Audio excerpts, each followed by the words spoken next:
I'm going to go ahead and call to order the August 28th, 2025 regular meeting of the Park Board of Commissioners. Please stand for the pledge. I pledge allegiance to the flag of the United States of America and to the republic for which it stands, one nation, under God, indivisible, with liberty and justice for all. May we have the roll call, please? President Ruffing? Here. Vice President Anzier, absent. Commissioner Balakrishna, absent. Commissioner Jacks? Here. Commissioner Janner? Here. Commissioner Riswald? Here. Commissioner Thompson? Here. President Ruffing, I've been informed that Vice President Anzier and Commissioner Balakrishna have requested to participate remotely due to illness.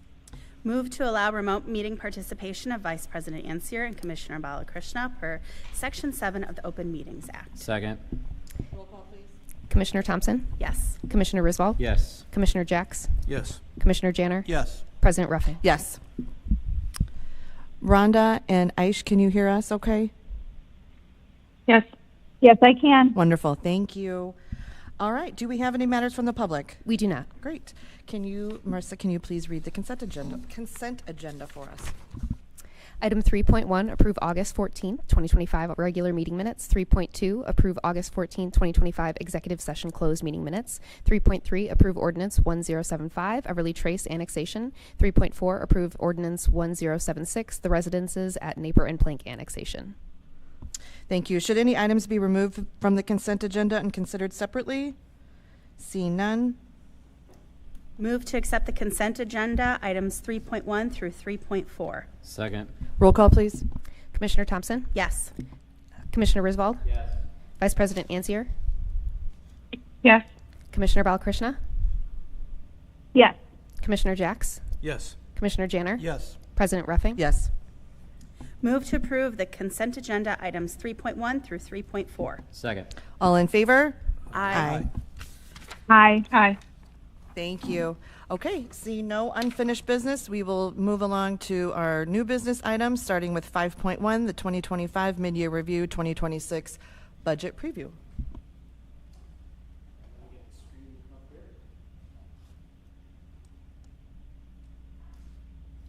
I think this is on the wrong meeting. Yes, it was in the last meeting. It was on the finance committee. Yes. Trying to figure out how to get over to the right meeting here. Commissioner Ansier and Commissioner Balakrishna, we are about to see a PowerPoint, just so you know. I think that's the board of commissioners. That's what you're going to be doing in a minute. Yes, we have a copy of it to look at. Thank you. Amazing. Thank you. Yep. Thanks. There we go. I just saw the computer turn on.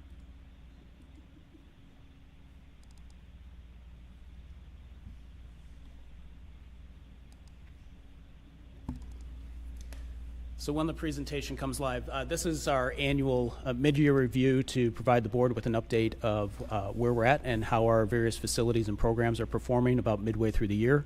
And then just a preparation as we begin to enter the 2026 budget process of some of the challenges we're expecting, as well as some of the things that we will be looking to work on as an organization next year. There we go. Okay, so as we look, we're about 2/3 of the way through 2025, and where are we at as an organization? Overall, we remain in a positive financial position. We're in a solid position regarding participation numbers and facility utilization. Director Coates and Carlson will provide an update on our really core facilities and programs and where those numbers stand as of now. Grant awards and strong partnerships are really helping to support operations and new and improved park amenities. Over the past year to 2 years, we've been very fortunate through relationships that we have with local legislators as well as state and county agencies to benefit from some significant grants that have really helped with some projects in the park. So we'll hear a little bit about that this evening. Our efforts to recruit and retain staff continue to yield positive results, and this continues to be a focus for us as an organization. With over 900 part-time and seasonal staff each year, this has to remain really at the forefront of our operations and making sure that we are putting in a great deal of effort to recruit and retain staff in those positions. Our strategic plan is on schedule for development of 2026 through 2028 goals by the end of this year, and we're beginning additional public engagement for a potential referendum. That is underway, and there's going to be much more to come on that this fall. With respect to WDSRA, participation continues to grow. Overall inclusion in Naperville Park District programs is up 10% year over year, and that's based upon WDSRA's fiscal year, so fiscal year 2024-2025, up 10% over the year prior. That's over 900 inclusion program participants that register for programs with the Naperville Park District.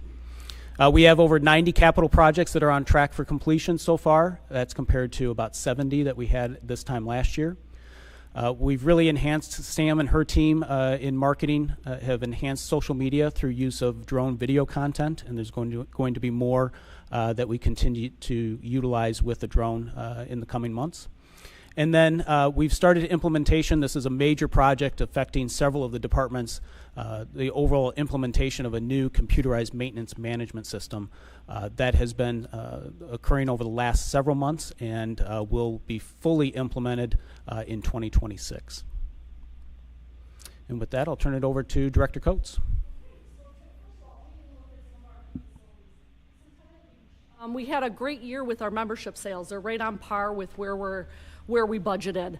However, we are seeing that due to the weather, we did not have a great summer. Right now, our net income is expected to be about $282K below, 24% lower than budget.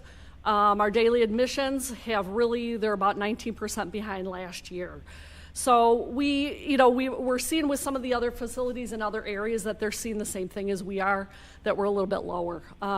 So we're going to continue to just work at it and see where we end up. But overall, it was a pretty good summer. Centennial Grill also is down a little bit, about 12%, which is directly related to the attendance. On the flip side, Fort Hill Activity Center continues to thrive. Fitness memberships revenue is up 17% compared to last year. We're at about over 9,500 members currently. Our usage is up 21%. Track is up, and group exercise is up. We feel that we're probably going to exceed expectations once again this year by the end of the year. So we're doing really well there. And over on the golf side, total rounds this year are on par, pun intended, with our 2024 record levels. So we're really pleased and kind of a little bit surprised with the way this summer has been. We've had some extreme heat and some extreme weather, but rounds really have not slowed down at all. So good news there. The demand for our membership programs continues. Our revenues are up about 14% over 2024. We did have some fee increases, but also we're seeing strong demand continue for our membership programs. Our Brooks Links membership program, our season-long membership program, is full again this year. And our Brooks Advantage card, our frequent player card, we saw a 3% increase in the number of cards sold this year. Concession sales are up about 7.5. They're about 7.5 ahead of budget right now. We're seeing the benefits of our district-wide F&B manager, some new pricing and some changes in the menu. So we're seeing some positive results from that so far this year. And overall, our revenues are tracking about 5% ahead of budget, so looking in a positive place overall for golf this year. All right, great. So with the recreation programming, overall, we're having a very good year. One of the areas, the private lessons and training, continues to still be a strong area for the district. Some of the trends we're seeing with some of the programming. In the athletics, you can see the adult softball and volleyball is up. That is something that was a little bit slow to return, if you remember, after the pandemic. We're starting to see that jump up. Flag football. Amazing. We're just seeing that really bounce back, and we are anticipating, as you know, and you probably hear through some of the national trends, that girls flag football is really coming on strong. Our program hasn't quite taken off yet. We do have some that are in the program, but we hope, because the high schools are doing that it's really going to start to grow for us as well. Pickleball. as you all know. That is going above and beyond. We are seeing with the pickleball, tennis, the interest in tennis is starting to wane a little bit. We are probably down maybe about 20%, 23% in there down this year with the tennis. Those who are interested in tennis are still playing tennis, but we're also seeing the strength in the pickleball coming on. Basketball, we still have the big wait list, a lot of interest there, and gymnastics. 3,000 participants and still holding strong with the wait list. We still have a lot of kids on the wait list. Premier Soccer, we're seeing a little bit of switch with this. So NYS Soccer is down about 6%, but we're seeing on the flip side, Premier Soccer is up about 5%. It's a record participation year for Premier Soccer. So we're kind of seeing that change a little bit. So one area is a little bit lower, but the other area is much higher. And then our summer day camps, we're seeing still on par with 2024. Preschool, I know some of the national trends that we're seeing are that because of the pandemic, we're starting to see preschool, they're saying is going to be a bit lower. We're still seeing the 3% increase, so we haven't quite started to see that yet. So. We are making great strides in completing our 2025 capital projects. So that's the repair and replacement of recreational amenities as well as support infrastructure, and also the development of new parks and facilities. And that's to meet the needs of our residents as well as a growing Naperville community. So when I mentioned growing Naperville community, as you see there, Polo Club Park and Fairlane Farms Park, we added parks 139 and 140 to our park system this year, and that's in Polo Club subdivision, which is in southern Naperville, north of 119th Street. Earlier this evening, the board approved an ordinance for authorization of an annexation agreement for the residences of Naper and Plank. And soon we will have Park 141, which we're planning in the future. So again, we're growing as a park district and as a community. Just want to hit on one of the large-scale projects for this year is the Ron Ori Community Garden Plots permeable paver parking lots, as well as the site improvements. We are very fortunate, Executive Director Wilson mentioned, with our relationship with DuPage County for a grant of $60,000 for that project, as well as the Illinois EPA through the state of Illinois and the Green Infrastructure Grant Opportunities, also known as the GIGO program. That was an amount of $785,000, so in total the $845 as you see there. Playground renovations are one of the special projects that we work on as a planning department throughout the park system. We get to meet with residents firsthand, not only online, but also in person, especially when we conduct our ribbon cutting events. But of the 7 playground renovations we have planned for this year, 3 are already completed, and we hosted ribbon cutting events at Rose Hill Farms Park, White Eagle Park, and Willigate Square. And the other 4 are working to complete by the end of this year. So now we want to talk a little bit about grants and partnerships. This is very important to us, and this is through the Illinois Department of Commerce and Economic Opportunity, also known as DCO grants. We're very fortunate for the relationships and support that we have with Senator Ellman, as well as Illinois State Representative Yang Rohr and Stava Murray. So we have 2 waves of DCO projects up there. The first one is of the $606,000, and that's for playground renovation improvements at Springfield Park, Winding Creek Park, as well as a portion of the Frontier Sports Complex Playground Central. The next wave, we found out later this year, we were going to receive more DCO funding, and these are for playground renovations at Meadow Glens Park, and this is through Stava Murray, as well as fitness stations, an amount of $500,000, and through Illinois Representative Yang Rohr, $900,000 for 4 playground renovations, and that's at Crayler Park, Rose Hill Farms Park, West Greens, and Willigate Square. And then you'll see the GIGO grant, again, for the Ron Ori Community Garden Plots permeable paver parking lot project of $75,60 for the DuPage water quality. But on that slide alone, it's over $2.8 million in alternative revenue related to capital improvement projects. And then just looking at grants and partnerships, again, we're very fortunate of the relationship with Naperville Little League Baseball. A while back, we had an opportunity to execute an agreement for 2 fields, synthetic turf infields, one at Field 5 at DuPage River Sports Complex. The second one was Knock Park, and that was completed earlier this year. A $15,000 donation from Naperville residents to support the DuPage River Park Woodland Restoration Project. This is directly aligned with our core value of environmental education, stewardship, and sustainability. And not only for our generation, but for future generation, we have woodland natural areas for the community to enjoy. And then lastly, the opportunity to work with Max's mission on murals, focusing on artwork and related to our mission of health and wellness. And we're really excited because this project is moving along very smoothly. The murals are actually being installed right now, even this evening. And we're hoping that it's going to be wrapped up we're looking to have a dedication event on Wednesday, October 1st. So beyond the weather that Director Coates mentioned earlier that we've been faced with Centennial Beach, some of the other challenges that we've seen this year is continuing to serve the community's high demand for key programs, services, and facilities.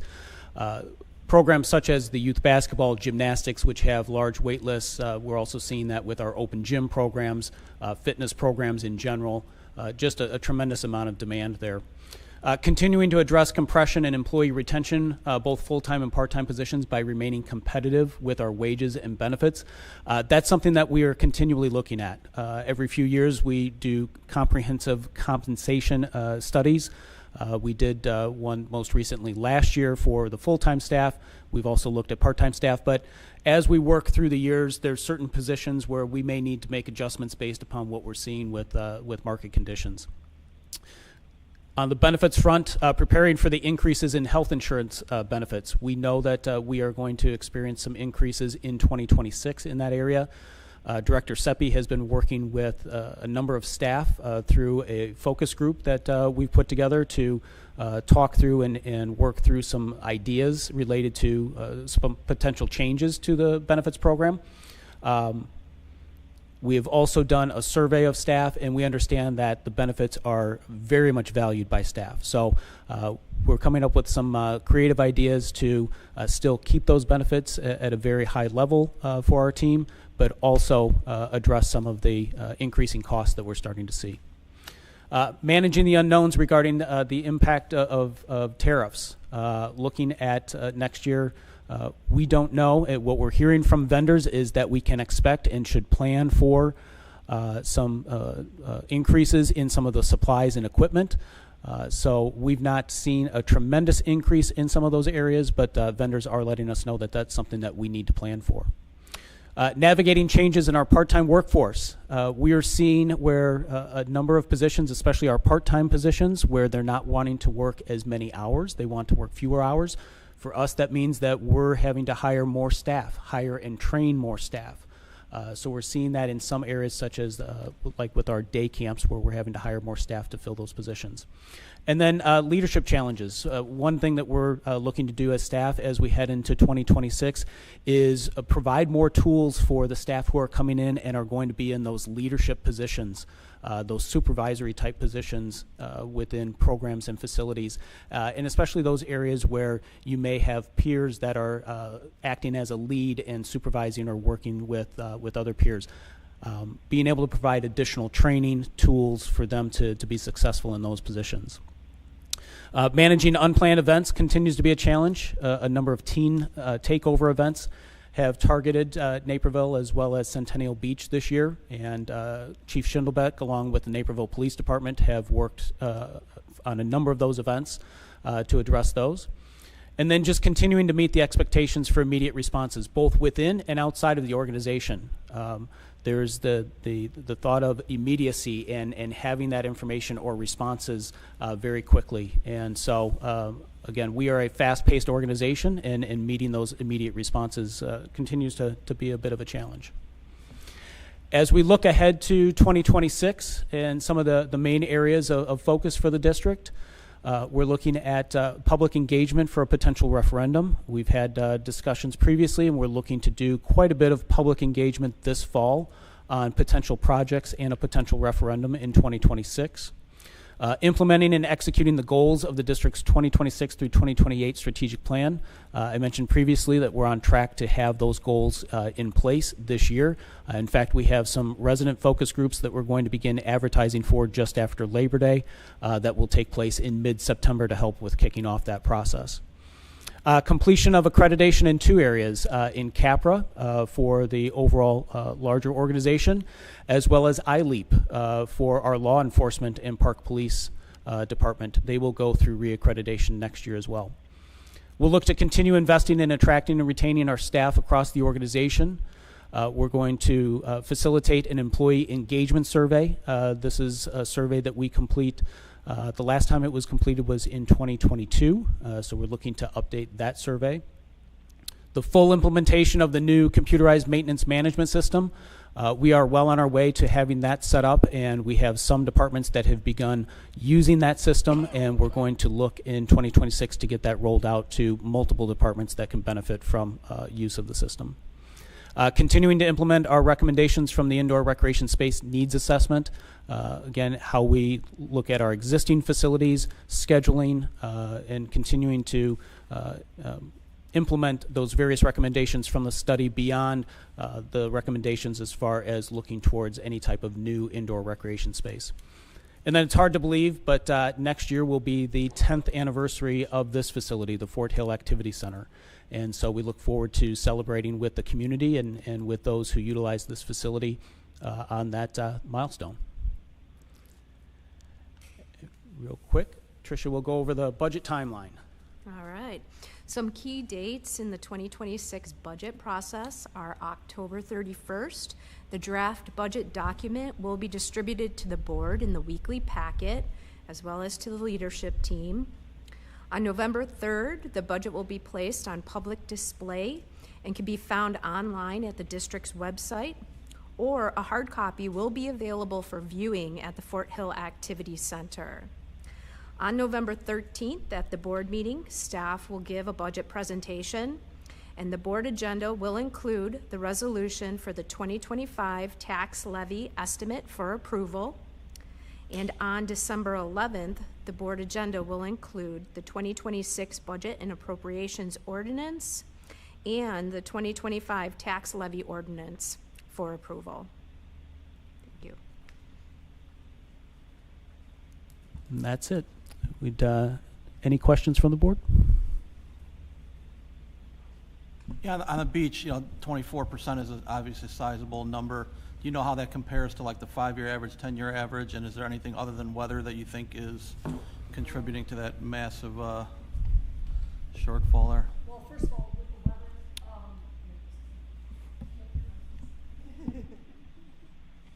as far as the weather goes, we did check around the area to see if and there are a couple of districts that are in our immediate area that are a little bit lower as well. So we do think that that's what it has to do with. The problem with the weather this year that kind of hit us hard is it was really volatile. So it was all about the timing of when the storms hit. So sometimes they'd hit in the middle of the day. Well, once they hit at 1 o'clock, you're not getting them back. They're then gone. So that's one of the things with the weather that was a little bit different than previous years. I don't think, at least at this moment, that we can contribute it to anything else. We're not seeing a change with other reasons, so I don't believe there's anything on that end. You think with some of the teen takeovers and all that, like, do you think families with young kids are like, no, I don't. And our memberships were on par. So I think if we saw any type of membership concerns or anything, I think we would have looked at it as well to think, okay, what's going on here? We also had some, with not only just the rain and stuff that came in, we had some really, really hot days, and then at the beginning of the summer, we had some really, really cold days. So, yeah, that's kind of what we're thinking right now. I think if next year we see some kind of change, but to this point, we don't feel that there's anything else. Do we that's track it with the 5-year, 10-year average? I know you just presented year over year, but yeah, year over year. Well, if you take out 2020, we did have a jump. Last year was compared to 2016 was one of our highest years. So on average, it's probably still higher than, or at least average with some of the other years that we had. Okay, thank you. Okay, thanks. Commissioner Ansier and Commissioner Balakrishna, do either of you have any questions?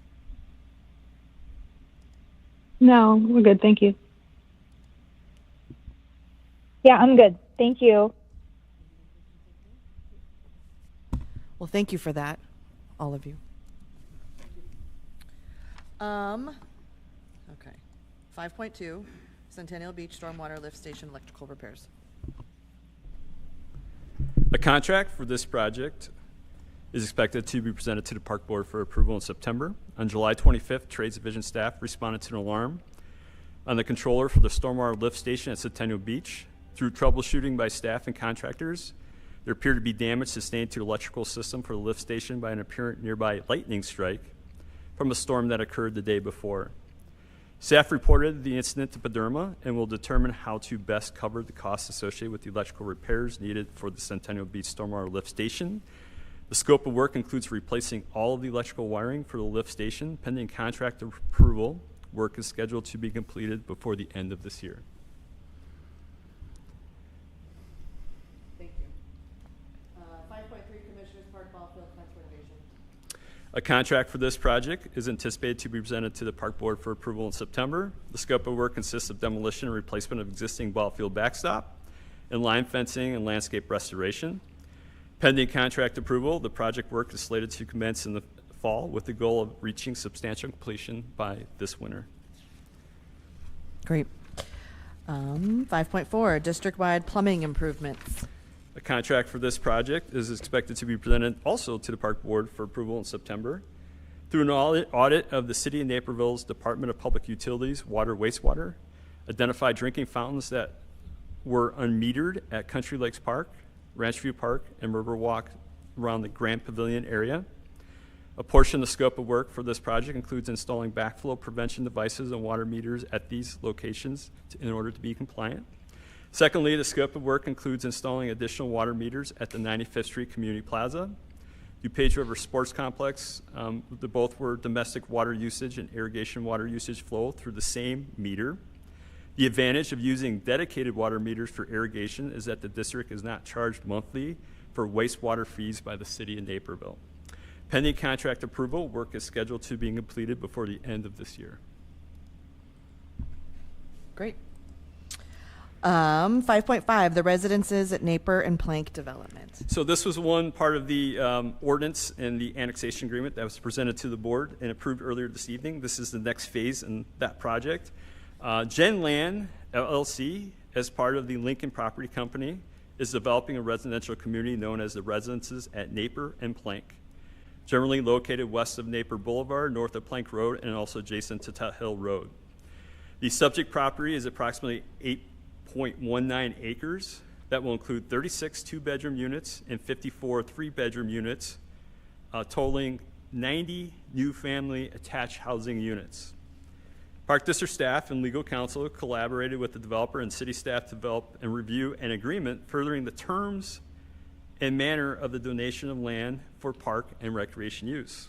The donation of land will allow the Park District to construct a new park for the community, including a playground, site furnishings, and landscaping. The August 22nd weekly packet memo included a draft of the agreement of land cash contribution for review. It is important to mention that the agreement is based off the same template utilized earlier for the Naper Commons Park, as well as the Polo Club Park and Fairlane Farm Park developments, part of the agreements for land cash contribution. Tonight, we wanted to gather any comments or questions regarding the draft agreement in preparation for presenting it via an ordinance for approval at a future Park Board meeting. No questions. Thank you. I'm not going away. I know. I just meant just for that particular one that you specifically asked for questions. It's a no. Moving on to your next one, 5.6 in Woods trail renovation. A contract for replacing the existing granite stone trail through St. Woods with pavers is anticipated to be presented to the Park Board for approval in September. The scope of work for this project includes the removal of the existing granite trail, installation of concrete curbs, and pavers similar to the surfacing of the Naperville Riverwalk pathway. This section of granite trail is not currently ADA compliant and continually erodes into the pond and surrounding natural areas. Stabilizing the trail will reduce maintenance, improve drainage, and create a more stable surface for patrons when enjoying the area.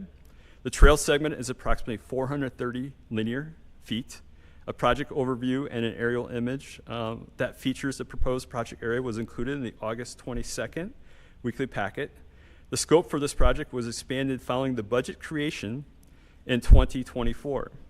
Concrete curbing was originally planned to be completed in cooperation with the City of Naperville's Public Works team that performs concrete installations. Earlier in the year, the team reported that it is unable to complete the portion of work. Due to this information, staffing added this additional scope of work to the project bid documents. Another factor that changed following the budget creation was the type of paver plan for the trail. The Riverwalk Planning, Design, and Construction Committee was informed that the standard Riverwalk paver is no longer being manufactured, and a new standard paver was chosen for all new additions and renovations. This prompted staff to forego using the stockpile of old pavers originally planned to be used for the project and specify a new standard of paver. This increased the cost of the project when compared to the budget estimate formulated in fall 2024. A total of $65,000 is allocated in the 2025 capital budget for the St. Woods Trail renovation project. On July 2nd of this year, staff received 9 bids for the St. Trail renovation project with the improved scope of work, and the bids spanned between the pricing of $169,446 and $328,570. The low responsible bid for the project was submitted by Midwest Excavators in the amount of $169,446. Staff confirmed that the proposed amount of $169,446 for the updated scope of work is aligned with competitive unit pricing included in earlier bids received for similar work items. Staff recently reviewed year-end projections for the 2025 capital budget and identified funds are available to proceed with the St. Woods Trail renovation project with the updated scope this year. Considering the available 2025 capital budget funding, it is recommended by staff to cover the difference between the allocated and bid amounts for the St. Woods Trail renovation project, so that's an amount of $104,446. With capital dollars and special rec funds due to the ADA accessibility components of the work versus deferring the much-needed trail improvements to future years. Pending contract approval, work is expected to begin in the fall as weather permits with the intent to reach substantial completion before the end of this year. So we just want to gather your thoughts on this. This is something new, but we identified the importance since we bid it of the project, why it's needed. It's adjacent to the Riverwalk. There's a lot of pedestrian traffic, and it also solves a lot of problems with drainage and erosion, something that's been our staff's been encountering for well over a decade. So just wanted to gather the board's thoughts on it. If there's an interest to proceed, we'll put the contract on the docket for approval at the September 11th meeting. What's our history with the low bidder, the Park District's history? We have it, they checked out. We worked with them before, and this company has worked on other projects, and we feel very comfortable in making an award to them. Thank you. As I'm looking at this picture, this is just the west of the Yeah. Yeah, it's currently a crushed stone, and it's something that Tim's staff, they have really a challenging time to maintain it. It washes away. It is not ADA accessible, so we could use special rec funds for this. So our staff, in collaboration with Tim's staff, worked up a scope of work and put it out to bid. Any other questions? No, this is great. I know the area well. Bringing that up to ADA compliancy, especially with the location, is really important. So, thank you. 5.7 Springbrook Golf Course pond dredging. So a contract for this project is anticipated to be presented to Park Board for approval in September as well. Earthworks, the contractor commissioned by DuPage County, successfully completed work along the west branch of the DuPage Riverwalk, which exhausted the funds committed by the DuPage County for shoreline stabilizations at the 3 sites of Brighton Ridge Park, DuPage River Riverwalk, and Stanford Meadows in 2024. Late last year, the Park District identified the benefits of covering the costs for earthworks to finish the remainder of the shoreline stabilization project along the DuPage River Riverwalk in the amount of $300,000 based on competitive DuPage County unit pricing. In order to complete the entire DuPage River Riverwalk shoreline stabilization project in early 2025, staff recommended the approach of reallocating funds and shifting the 2025 Springbrook Golf Course pond dredging project in the amount of $310,000 to budget year 2026. However, staff recently reviewed year-end projections for the 2025 capital budget and identified funds available to proceed with the Springbrook Golf Course pond dredging project this year. In 2023, staff commissioned Integrated Lake Management to conduct a bathymetric survey, and that's essentially like a land survey, as a topographic survey. This is a survey within a retention pond to identify how much water and how much settlement to ensure and look at the capacity of what that pond will hold. And as a result of the assessment, the consultant identified that over 34% of the pond was full of sediment. The consultant also recommended that sediment to be removed from the pond to restore the hydrological capacity. The scope of work for this project includes removal of built-up sediment from the bottom of the pond and hauling it to a designated location within the Springbrook Golf Course to be sculpted into berms in order to minimize costs associated with transporting and disposing of the material off-site. Staff received cost proposals from Earthworks to perform the scope of work associated with Springbrook Golf Course Pond Dredging Project in 2025 in the amount of $200,000 based on competitive DuPage County unit pricing secured for earlier projects, including the shoreline stabilizations completed at Brighton Ridge Park, DuPage River, Riverwalk, and Stanford Meadows sites. Considering the existing professional relationship with Earthworks, successful results of past projects, and competitive pricing, it is recommended by staff to proceed with awarding a contract to Earthworks in the amount of $200,000 for the Springbrook Golf Course Pond Dredging Project. Pending contract approval, work is expected to commence this November with the intent to reach substantial completion by the end of this year. And this schedule works very well with Kevin's schedule for the golf course operations and maintenance. Which body of water is it? There's a number of ponds. Which one is it? Is it more than one? Or? It's the main irrigation pond, which is adjacent to the 9th hole and the 18th hole. You could actually see it from the clubhouse. Okay. So this will have the added benefit of beautifying an area where you can see it from both the finishing holes on the front and the back 9 and the clubhouse. Okay. All right. Just curious. Okay. All right. Nice that we can just put it back onto the golf course, because I remember that, like, the whole hauling is the whole thing. So that's great that we can just build another berm. We know the landowner very well. Yeah, Yeah. it works out. I love it. Any other questions? Okay, great. Thank you. That sounds great. Thank you. And last but not least, 5.8, fireworks 2026. All right, so every year the district looks to secure the 4th of July fireworks as soon as possible after the current year due to the limited number of vendors. This year is no different, and as we have done in previous years, we plan to partner with the City of Naperville and share the costs associated with the show. Staff have received a proposal from the Mad Bomber Fireworks Production Company, which has been the vendor for the past 5 years. They submitted a proposal which includes a 6% increase over last year, and this is due to the anticipated tariffs and the overall rising costs, for a grand total of $56,000. They have also included in their proposal other options to be considered as 2026 commemorates the 250th anniversary of the United States, which we plan to discuss with the City of Naperville. The fireworks display is a service not readily adaptable to competitive bidding. Therefore, we intend to present an agreement requesting that the bidding requirement be waived. This agreement will be brought to the board for final approval at the September board meeting. Any questions? Okay. Okay. Thank you very much Thanks. for that update.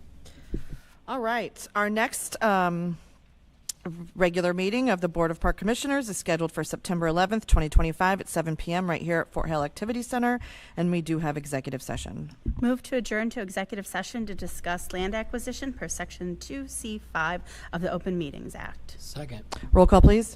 Commissioner Thompson? Yes. Commissioner Riswald? Yes. Vice President Anzier? Yes. Commissioner Balakrishna? Yes. Commissioner Jacks? Yes. Commissioner Janner? Yes. President Ruffin? Yes.